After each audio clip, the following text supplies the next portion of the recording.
ಇವತ್ತು ಬಿಡಿ, ಇವತ್ತು ಗಂಡ ಹೆಂಡತಿ ಜೊತೆಗಿದ್ದಾರೆ ಅಂದರೆ ಅದು ಜಾಯಿಂಟ್ ಫ್ಯಾಮಿಲಿ. ಪುಣ್ಯಕ್ಕೆ ಅವರಿಬ್ಬರು ಜೊತೆಗಿದ್ದಾರೆ ಅಂದರೆ ಅದೊಂದು ಕೂಡು ಕುಟುಂಬ ಅಂತ ನಾವು ಒಪ್ಪಬಹುದು.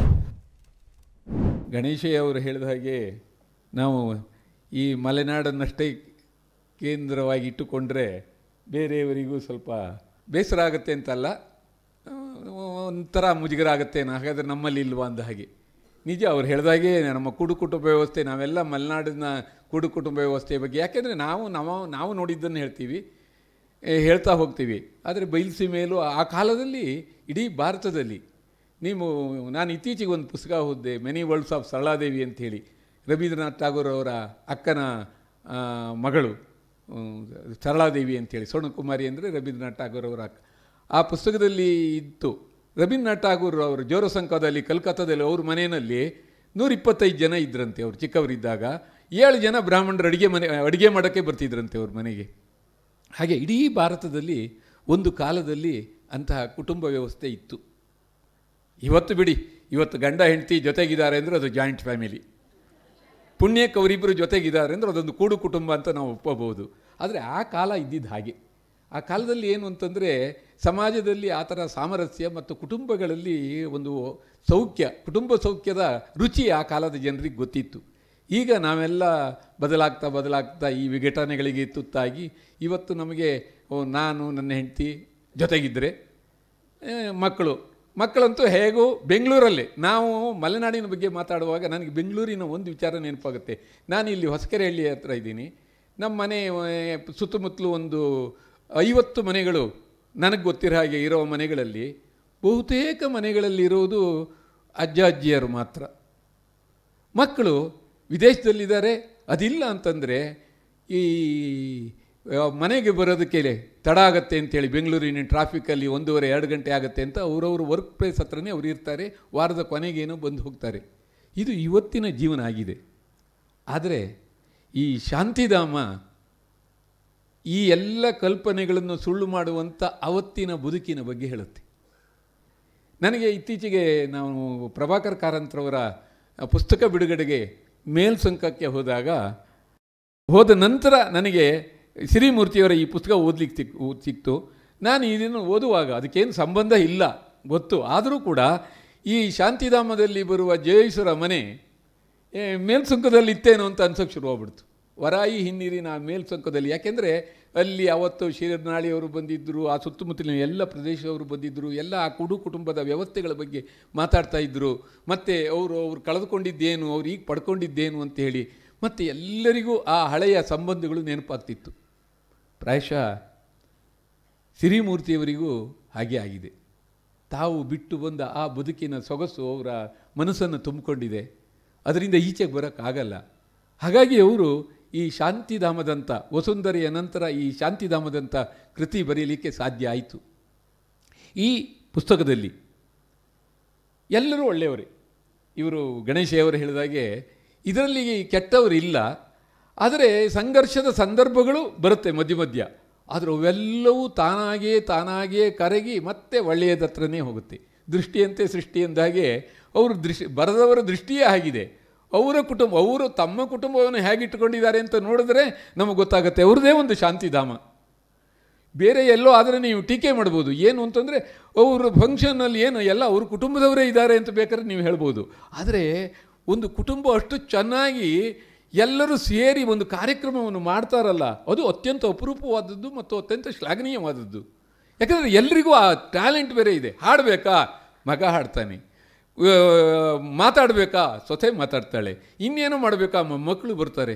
ಇದು ಒಂದು ಶಾಂತಿಧಾಮದ ಕುಟುಂಬ. ಇಡೀ ಪುಸ್ತಕದಲ್ಲಿ ನೀವು ಅಕಸ್ಮಾತ್ ಇವರ ಕುಟುಂಬದ ಬಗ್ಗೆ ಹೆಚ್ಚು ಪರಿಚಯ ಮಾಡ್ಕೋಬೇಕು ಅಂತಂದರೆ, ಅವರು ಬಂಧುಗಳಲ್ಲದೆ ಇಲ್ಲಿರೋರು ಈ ಪುಸ್ತಕ ಓದಿದ್ರು ಸಾಕು. ಈ ಪುಸ್ತಕದಲ್ಲಿ ಇರುವಂಥ ವ್ಯಕ್ತಿತ್ವಗಳೇ ಅವರ ಜೀವನದಲ್ಲಿ ಅವರ ಮನೆಯಲ್ಲಿ ತುಂಬಿದಾವೆ. ಅದೇ ಭಾವನೆ ಅವರದ್ದು. ಸಮಾಜಕ್ಕೆ ಕುಟುಂಬ ಸೌಖ್ಯದ ರುಚಿಯನ್ನು ಉಣಬಡಿಸುವಂಥ ಒಂದು ಪುಸ್ತಕ ತಮಗೆ ಬೇಕು ಅಂತಾದರೆ ಶಾಂತಿಧಾಮವನ್ನು ತಾವು ಓದಬೇಕು. ಆ ಕಾಲದ ಕುಟುಂಬಗಳು, ಮಲೆನಾಡಿನ ಬಗ್ಗೆನೇ ಹೇಳ್ತೀನಿ. ಆ ಕಾಲದಲ್ಲಿ ಮಲೆನಾಡಲ್ಲಿ ಇದರಲ್ಲೂ ಬರುತ್ತೆ. ಒಂದು ಜೋಯಿಸರ ಮನೆಯ ಅಂಗಳದಲ್ಲಿ ಊರಿನವರು ಎಲ್ಲರ ಮದುವೆನೂ ಆಗುತ್ತೆ. ಆ ಕಾಲದಲ್ಲಿ ಆಗ್ತಿತ್ತು, ಎಲ್ಲ ತೋಡೊಲೆ ಅಂತ ಇರ್ತಿತ್ತು. ಒಲೆ ಅಂತಂದರೆ ಈಗಿನ ಕಾಲದ ಹಾಗೆ ಏನೋ ಇದು ಮಾಡಬೇಕಾಗಿಲ್ಲ. ಅಲ್ಲೇ ಒಂದು ಉದ್ದದ ಸೀಳು, ಭೂಮಿಯನ್ನು ಸೀಳಿ ಅದರಲ್ಲೇ ಕಟ್ಟಿಗೆಗಳನ್ನು ತುಂಬಿ ಅಡುಗೆ ಮಾಡೋದರಿಂದ ಹಿಡಿದು ಚಪ್ಪರ ಹಾಕೋದ್ರಿಂದ ಹಿಡಿದು ಎಲ್ಲರೂ ಸೇರ್ತಿದ್ರು. ನನಗೆ ಈ ಸಂದರ್ಭದಲ್ಲಿ ಗಣೇಶ ಅವರ ಥರ ಒಂದು ವಿಷಯವನ್ನು ಹೇಳಬೇಕು ಅಂತೇಳಿ. ಸರ್, ನಮ್ಮ ಮಲೆನಾಡಲ್ಲಿ ಮದುವೆ ಆದಾಗ ಒಂದು ವೀಳ್ಯ ಕೊಡುವಂಥ ಒಂದು ಇದಿದೆ. ಆ ವೀಳ್ಯ ಕೊಡೋದ್ರಲ್ಲೇ ನಮಗೆ ಗೊತ್ತಾಗತ್ತೆ ಆ ಮದುವೆಗಳು ಹೇಗೆ ನಡೆಯುತ್ತೆ ಅಂಥೇಳಿ. ಆ ಮದುವೆ ಒಂದು ತಿಂಗಳಿದ್ದಾಗಲೇ ಊರಿನವರೇ ಮದುವೆ ಚಾರ್ಜ್ ತೊಗೊಂಡ್ಬಿಡ್ತಾರೆ. ಮನೆಯವರಿಗೆ ಕೆಲಸ ಇಲ್ಲ. ಎಲ್ಲ ಕಡೆನೂ ಆಗಿರ್ಬೋದು, ನಾ ಕಂಡಿರೋ ಮಲೆನಾಡಿನಲ್ಲಿ ಇದ್ದಿದ್ದ ಹಾಗೆ ಅವ್ರ ಮನೆಯವರಿಗೆ ಏನು ಕೆಲಸ ಅಂತಂದರೆ ಅವರು ಆ ಮದುವೆಗೆ ಸಂಬಂಧಪಟ್ಟ ಒಳಗಿನ ಕೆಲಸಗಳನ್ನು ಅಷ್ಟು ಮಾಡ್ಕೋಬೇಕವೇನ ಚಪ್ಪರ ಹಾಕೋದಿರಲಿ, ಪಾತ್ರೆ ತರೋದಿರಲಿ. ಯಾಕೆಂದರೆ ಆ ಕಾಲದಲ್ಲಿ ಪಾತ್ರೆಗಳೆಲ್ಲ ಊರನ್ನ ಬೇರೆ ಮನೆಗಳಿಂದನೂ ದೇವಸ್ಥಾನದಿಂದ ತರಬೇಕಾಗಿತ್ತು. ಹಾಲು, ತರಕಾರಿಗಳು ಎಲ್ಲವೂ ಈಗಿನ ಹಾಗೆ ಮಾರ್ಕೆಟಲ್ಲಿ ಸುಲಭವಾಗಿ ಸಿಗ್ತಿರ್ಲಿಲ್ಲ. ಎಲ್ಲ ಬೇರೆ ಬೇರೆ ಮನೆಗಳಿಗೆ ಬರ್ತಿತ್ತು. ಹಾಸಿಗೆ ಒದಕಲು ಬಂದು ಎಲ್ಲ ಗ್ರಾಮಸ್ಥರು, ಊರಿನವರು ತರ್ತಿದ್ರು. ಎಲ್ಲ ಆಗಿ ಮದುವೆ ಮುಗಿದ ಮೇಲೆ ಆ ಮದುವೆ ಹೆಣ್ಣೊಪ್ಪಿಸುವಂಥ ಸಂದರ್ಭದಲ್ಲಿ ಆ ಸಭಾ ಕಾರ್ಯದಲ್ಲಿ ಒಂದು ವೀಳ್ಯ ಕೊಡ ಇದೆ. ಆ ವೀಳ್ಯ ಕೊಡೋದರಲ್ಲಿ ಪ್ರತಿಯೊಬ್ಬರಿಗೆ, ಸರ್ಕಾರಿ ನೌಕರರಿಂದ ಹಿಡಿದು, ಮಠಗಳಿಂದ ಹಿಡಿದು, ಊರು ಪರವೂರು, ನೆಂಟರು, ಗ್ರಾಮಸ್ಥರು, ಹೀಗೆ ಎಲ್ಲರಿಗೂ ಕೊಡ್ತಾ ಹೋಗ್ತಾರೆ. ಅದರಲ್ಲಿ ನನಗಿಷ್ಟವಾದ ಒಂದು ಇದೇನು ಅಂತಂದರೆ, ಒಂದು ವೀಳ್ಯ ಕೊಡ್ತಾರೆ. ಅದೇನೆಂದರೆ ಹತ್ತಿರ ದೊಡ್ಡವನು ಅಂತ, 10 ಜನರಲ್ಲಿ ದೊಡ್ಡವನು ಅಂತೇಳಿ. ಅದನ್ನು ತಗೊಂಡೋಗಿ ಮನೆ ದೇವರ ಎದುರಿಗೆ ಇಡ್ತಾರೆ. 10 ಜನಕ್ಕೆ ದೊಡ್ಡವನು ಅಂತೇಳಿ. 10 ಸಣ್ಣವನು ಅಂತ ಒಂದು ವೀಳ್ಯ ಕೊಡ್ತಾರೆ. ಅದನ್ನು ಮನೆ ಯಜಮಾನ ತಗೋಬೇಕು. ಅಂದರೆ ಇಡೀ ಕಾರ್ಯದಲ್ಲಿ ಆ ಮನೆ ಯಜಮಾನ ನಗಣ್ಯ. ಈ ಥರ ತಮ್ಮ ಮನೆಯ ಕಾರ್ಯದಲ್ಲೇ ಊರಿನವರೆಲ್ಲರೂ ಭಾಗಿಯಾಗಿ ಊರೊಟ್ಟಿನ ಉತ್ಸವ ಆಗ್ತಿತ್ತು. ಒಂದು ಮದುವೆ ಅಂದರೆ ಬೇರೆ ಕಡೆನೂ ಹಾಗೆ ಇರ್ಬೋದು, ಮಲೆನಾಡಲ್ಲಿ ನಾವು ಕಂಡಿದ್ದ ಹಾಗಿತ್ತು. ಈ ಥರ ಈ ಕಾದಂಬರಿಯಲ್ಲೂ ಕೂಡ ಅವರು ಅದೇ ಬದುಕನ್ನು ಹೇಳಕ್ಕೆ ಹೊರಟಿದ್ದಾರೆ. ಜೋಯಿಸರು ಮನೆಯವರು ಊರಲ್ಲಿ ಯಾರದೇ ಮದುವೆ ಆದರೂ ತಮ್ಮ ಮನೆ ಅಂಗಳದಲ್ಲಿ ಮಾಡಿ, ಮಳೆಗಾಲ ಮಾಡೋಕ್ಕಾಗಲ್ಲ, ಚಪ್ಪರ ಹಾಕೋಕ್ಕಾಗಲ್ಲ, ಟಾರ್ಪಲ್ ಇರಲಿಲ್ಲ ಆ ಕಾಲದಲ್ಲಿ. ಅಂಥ ಸಂದರ್ಭದಲ್ಲಿ ಏನು ಮಾಡ್ಬೋದು ಅಂದರೆ ದೊಡ್ಡವರ ಮನೆ ಅಂಗಳದಲ್ಲಿ ವಿಶಾಲವಾಗಿರ್ತಿತ್ತು, ಅಲ್ಲೇ ಮಾಡ್ಬೋದು ಅಂಥೇಳಿ. ಹೀಗೆ ಜೊತೆಗೆ ಬಂದವರನ್ನು ಆತಿಥ್ಯ ಮಾಡೋದು ಕೂಡ ಮನೆಯವರು ಭಾಳ ತಲೆ ಕೆಡಿಸ್ಕೋಬೇಕಾಗಿರಲಿಲ್ಲ.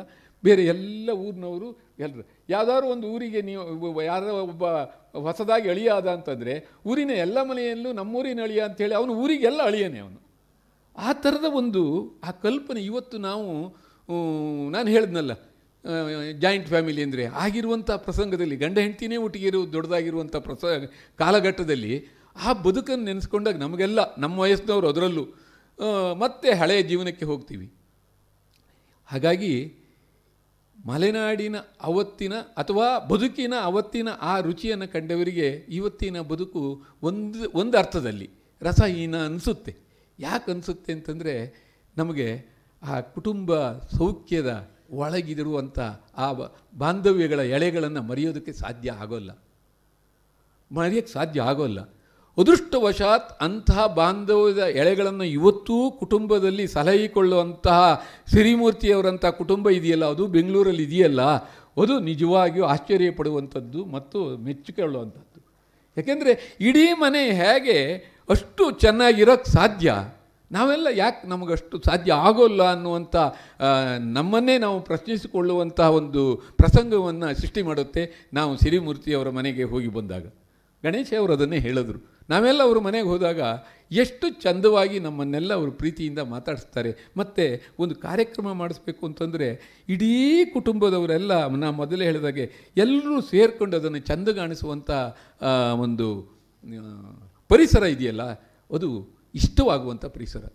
ಇದು ಇವತ್ತೂ ಕೂಡ ನಾವು ಅಕಸ್ಮಾತ್ ದೂರದಲ್ಲಿ ಇರ್ಬೋದು, ಕಾರಣಾಂತರದಿಂದ ನಮ್ಮ ಮಕ್ಕಳು ನಮಗಿಂತ ದೂರ ಇರಬಹುದು, ಆದರೆ ಆ ಬಾಂಧವ್ಯದ ಎಳೆಗಳನ್ನು ಹಾಗೆ ಜೋಡಿಸಿಕೊಂಡು ಹೋಗೋದ್ರಿಂದ ನಮಗೆ ಒಳ್ಳೆಯದಿದೆ. ಇಲ್ಲ ಅಂತಂದರೆ ನೋಡಿ, ಹಿಂದೆಲ್ಲ ಏನಾಗ್ತಿತ್ತು ಅಂದರೆ, ಯಾವುದೋ ಒಂದು ಕುಟುಂಬದಲ್ಲಿ ಒಬ್ಬ ಸ್ವಲ್ಪ ದಡ್ಡ ಇದ್ದಾನೆ ಅಂತಂದರೆ, ಬಹಳ ಬುದ್ಧಿವಂತಲ್ಲ, ವ್ಯಾವಹಾರಿಕವಾಗಿ ಅವನಿಗೂ ಒಂದು ಪ್ಲೇಸ್ ಇತ್ತು ಮನೆಯಲ್ಲಿ ಕೊಟ್ಟಿಗೆ ದನಕರುಗಳನ್ನು ನೋಡ್ಕೊಳ್ಳೋದು ಯಾರಪ್ಪ ಅಂದರೆ ಅವರು ಇದ್ದಿದ್ದರಲ್ಲಿ ಮನೆ ಯಜಮಾನ ಯಾರೋ ಸ್ವಲ್ಪ ಬುದ್ಧಿವಂತರಾದವರು, ದೊಡ್ಡವರೇ ಅಂತ ಅಲ್ಲ. ಎಷ್ಟೋ ಮನೆಗಳಲ್ಲಿ 2ನೇವರೋ 3ನೇವರೋ ಯಜಮಾನರಾಗಿರ್ತಿದ್ರು. ಆದರೆ ಸ್ವಲ್ಪ ಬುದ್ಧಿ ಕಡಿಮೆ ಇದ್ದವರು ಕೊಟ್ಟಿಗೆ ಚಾಕರಿಗಳನ್ನು ಮಾಡಿ ಆ ದನಗಳನ್ನು ಮಾತಾಡಿಸ್ಕೊಂಡು ಆ ಥರ ಮಾಡ್ತಿದ್ರು. ಊರಲ್ಲಿ ಯಾರೋ ಒಬ್ಬರು ಸ್ವಲ್ಪ ಬುದ್ಧಿಹೀನರಿದ್ದಾರೆ ಅಂತಂದ್ರೆ ಅವ್ರನ್ನೂ ಕೂಡ ಎಲ್ಲರೂ ಸೇರಿಸ್ಕೊಳ್ಕೊಳ್ತಿದ್ರು. ಇವತ್ತಿನ ಬದುಕಿನಲ್ಲಿ ಆ ಥರ ಇದ್ದಾರೆ ಅಂತಂದ್ರೆ ಅವ್ರನ್ನ ತಗೊಂಡೋಗಿ ನಾವು ನಿಮ್ಮ ಮನಸ್ಸಿಗೆ ಸೇರಿಸ್ಬೇಕು ಅಥವಾ ಯಾವುದೋ ಅಂಥದ್ದೇ ಒಂದು ವಿಶ್ರಾಂತಿ ಧಾಮಗಳಲ್ಲಿ ಇಡಬೇಕಾಗತ್ತೆ. ಬಿಟ್ಟರೆ ಒಳಗೊಂಡು ಬದುಕುವಂತಹ ಪರಿಸರ ಇವತ್ತಿಲ್ಲ, ಪರಿಸ್ಥಿತಿ ಇವತ್ತಿಲ್ಲ. ಈ ಶಾಂತಿಧಾಮ ಹೇಳೋದು ಅಂಥದ್ದೊಂದು ಪರಿಸ್ಥಿತಿ ಇಡೀ. ಆದರೆ ಕೊನೆಗೆ ಮಲೆನಾಡಿನ ಸ್ಥಿತ್ಯಂತರಗಳು ಹೇಗೆ ಅದು ವಿಘಟನೆಗೆ ಒಳಗಾಗ್ತಾ ಹೋಯ್ತೋ ಅದು ಈ ಕಾದಂಬರಿಯಲ್ಲೂ ಬರುತ್ತೆ. ಮಲೆನಾಡಿನ ಅವತ್ತಿನ ಬದುಕಿನ ಪರಿಸ್ಥಿತಿಗಳು ಹೇಗೆ ಬದಲಾಗ್ತಾ ಹೋಯಿತು, ಇದರಲ್ಲಿ ಒಂದು ಅಂತರ್ಜಾತೀಯ ವಿವಾಹ ಕೂಡ ಬರುತ್ತೆ. ಆದರೆ ಅದನ್ನು ಕೂಡ ಸಿರಿಮೂರ್ತಿಯವರು ಅದನ್ನು ಸಂಘರ್ಷಕ್ಕೆ ಒಳಪಡಿಸಿ ಅದು ಮನೆಯ ವಾತಾವರಣವನ್ನು ಕೆಡಿಸುತ್ತೆ ಅನ್ನೋದನ್ನು ಇಮ್ಯಾಜಿನ್ ಕೂಡ ಮಾಡ್ಕೊಳ್ಳೋಕೆ ಬರಲ್ಲ. ಯಾಕಂದರೆ ಒಳ್ಳೆಯವರಿಗೆ ಒಳ್ಳೇದು ಮಾತ್ರ ಕಾಣುತ್ತೆ. ತಮಗೆಲ್ಲ ಗೊತ್ತಿರ್ಬೋದು ಧರ್ಮರಾಯನ ದೃಷ್ಟಿ ದುರ್ಯೋಧನನ ದೃಷ್ಟಿ ಅಂತ ಹೇಳ್ತಾರೆ. ಧರ್ಮರಾಯನಿಗೆ ಯಾರೋ ಹೇಳಿದ್ರಂತೆ, ನೀನು ಹೋಗಿ ಒಬ್ಬ ಕೆಟ್ಟವನು ಹುಡ್ಕೊಂಬ ಅಂಥೇಳಿ. ಅವನು ಎಲ್ಲ ಕಡೆ ಓಡಾಡ್ತಾನೆ, ಎಲ್ಲೂ ಕೆಟ್ಟವರೇ ಕಾಣಲ್ಲ ಅವನಿಗೆ, ಎಲ್ಲರಲ್ಲೂ ಒಂದು ಒಳ್ಳೆಯ ಗುಣ ಕಾಣುತ್ತೆ. ಬರ್ತಾನೆ ಕೃಷ್ಣನ ಹತ್ರ, ಇಲ್ಲ ನನಗೆ ಯಾರೂ ಕೆಟ್ಟವ್ರು ಕಾಣಲಿಲ್ಲ ಅಂತ. ದುರ್ಯೋಧನಂಗೆ ಒಂದು ಒಳ್ಳೆಯವನು ಹುಡ್ಕೊಂಬ ಅಂತ ಹೇಳ್ತಾನೆ. ಅವನು ಎಲ್ಲ ಕಡೆ ಹೋಗ್ತಾನೆ, ಅವನಿಗೆ ಎಲ್ಲೂ ಒಳ್ಳೆಯವರೇ ಸಿಕ್ಕೋದಿಲ್ಲ. ಇಲ್ಲ ಕೃಷ್ಣ ಎಲ್ಲರಲ್ಲೂ ಒಂದಲ್ಲ ಒಂದು ತಪ್ಪಿದೆ ಅಂತ ಹೇಳ್ತಾರೆ ಅಂಥೇಳಿ. ಈ ಸಿರಿ ಅಕ್ಕಂಗಿರೋದು ಧರ್ಮರಾಯನ ದೃಷ್ಟಿ, ಎಲ್ಲ ಒಳ್ಳೆಯದು. ಹಾಗಾಗಿ ಅಲ್ಲಿ ಬರುವಂಥ ಅಂತರ್ಜಾತೀಯ ವಿವಾಹವನ್ನು ಕೂಡ ಒಳ್ಳೆಯ ರೀತಿ ಮಾಡ್ತಾರೆ. ಬಹಳ ಮುಖ್ಯವಾದ ಇದರಲ್ಲಿ ಪ್ರಭಾಕರ್ ಕಾರಂತರವರು ಆರಂಭದಲ್ಲಿ ಹೇಳಿದಾಗೆ ಈ ಭೂ ಮಾಲೀಕರೆಲ್ಲ ಕ್ರೌರ್ಯ ಹೊಂದಿದವರು, ಇವರು ಗೇಣಿದಾರರೆಲ್ಲ ತುಂಬ ಒಳ್ಳೆಯವರು ಅನ್ನೋದ್ರ ಬದಲು ಇದರಲ್ಲಿ ಅಂತಹ ಗೇಣಿದಾರರಿಗೆ ಸರ್ಕಾರದ ಕಾನೂನು ಬರುವ ಮೊದಲೇ ಅವರಿಗೆಲ್ಲ ಅವರವರ ಜಮೀನನ್ನು ಉಳುಮೆ ಮಾಡುತ್ತಿದ್ದ ಜಮೀನನ್ನು ಬರೆದುಕೊಟ್ಟಂಥ ಜೋಯಿಸರು ನಮಗೆ ತುಂಬ ದೊಡ್ಡವರಾಗಿ ಕಾಣ್ತಾರೆ ಕಾದಂಬರಿಯಲ್ಲಿ ಬಂದಾಗ.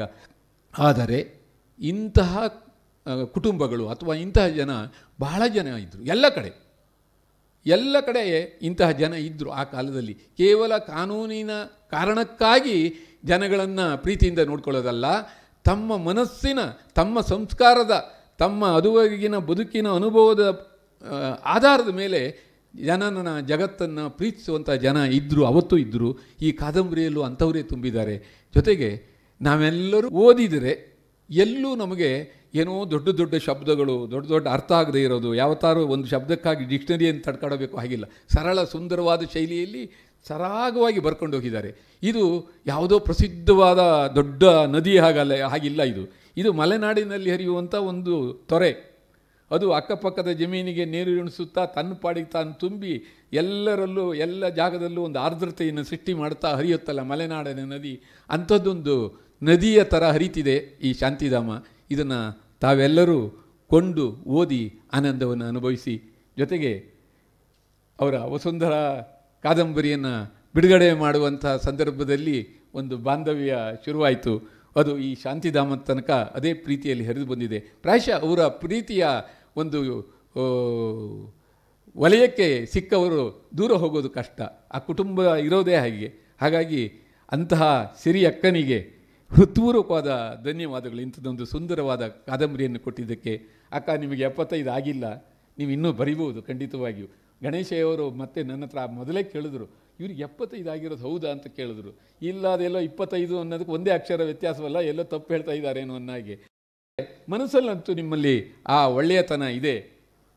ಯಾರಾದರೂ ತಮ್ಮ ಸೊಸೆಯಂದ್ರನ್ನ, ತಮ್ಮ ಮಕ್ಕಳನ್ನು, ತಮ್ಮ ಮೊಮ್ಮಕ್ಕಳನ್ನು ಹೇಗೆ ನೋಡ್ಕೋಬೇಕು ಅಂತ ಗೊತ್ತಾಗದೇ ಇದ್ದರೆ ಸಿರಿ ಅಕ್ಕನವ್ರ ಜೊತೆಗೆ ಒಂದು ಅರ್ಧ ಗಂಟೆ ಮಾತಾಡಿ ಆ ವಿಷಯಗಳನ್ನು ತಿಳ್ಕೊಂಡ್ರೆ ಎಲ್ಲ ಕೌಟುಂಬಿಕ ಸಮಸ್ಯೆಗಳು ಖಂಡಿತವಾಗಿಯೂ ಬಗೆಹರಿಯುತ್ತೆ ಅಂತ ಹೇಳ್ತಾ ನನ್ನನ್ನು ಇಲ್ಲಿ ಕರೆದು ಗಣೇಶಯ್ಯ ಮತ್ತು ನಿರಂಜನ ವಾನಳ್ಳಿಯವರು ನಿಜವಾಗಿಯೂ ಉಪಕುಲಪತಿಗಳಾದ ಮೇಲೆ ಹೇಗೋ ಏನೋ ಅಂಥೇಳಿ.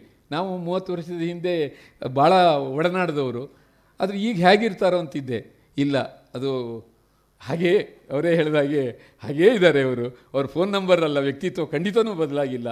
ಮತ್ತು ಗಣೇಶಯ್ಯ ಅವರಂತೂ ನಾನು ಹೇಳಿದಾಗೆ ಅಚ್ಚುಮೆಚ್ಚಿನ ಬರಹಗಾರರೊಂದು ಮತ್ತು ಅಚ್ಚುಮೆಚ್ಚಿನ ವ್ಯಕ್ತಿತ್ವ. ಅವರೊಬ್ಬ ಸಂಶೋಧಕರಾಗಿ, ಒಬ್ಬ ವಿಜ್ಞಾನಿಯಾಗಿ ಅವರು ನನಗೆಲ್ಲೋ ಫ್ರಾಂಕ್ಫರ್ಟ್ ಇದರಲ್ಲಿ ಏರ್ಪೋರ್ಟಲ್ಲಿ ಸಿಕ್ಕರು. ಇಲ್ಲಿ ಹೇಗಿರ್ತಾರೋ ಅಲ್ಲೂ ಹಾಗೆ ಇರ್ತಾರೆ ಅವರು. ಅಲ್ಲಿ ಯಾವುದೋ ವಿಜ್ಞಾನದ ಕೆಲಸಕ್ಕಾಗಿ ಹೋದವರು. ಎಲ್ಲ ಕಡೆ ಅದೇ ಒಂದು ಆ ನಗುಮುಖದ ಆ ಗುಣವನ್ನು ಹೊಂದಿರುವಂಥ ಗಣೇಶಯ್ಯ ಮತ್ತು ನಿರಂಜನ ವಾನಳ್ಳಿಯವರ ಜೊತೆಗೆ ವೇದಿಕೆಯನ್ನು ಹಂಚಿಕೊಂಡು ಅಕ್ಕನ ಕಾದಂಬರಿಯನ್ನು ಬಿಡುಗಡೆ ಮಾಡೋಕ್ಕೆ ಅವಕಾಶ ಕೊಟ್ಟ ಸಿರಿ ಅಕ್ಕನ ಕುಟುಂಬದ ಎಲ್ಲ ಸದಸ್ಯರಿಗೆ ವಂದನೆಗಳನ್ನು ಸಲ್ಲಿಸ್ತಾ ನಾನು ಮಾತನ್ನು ಮುಗಿಸ್ತೀನಿ.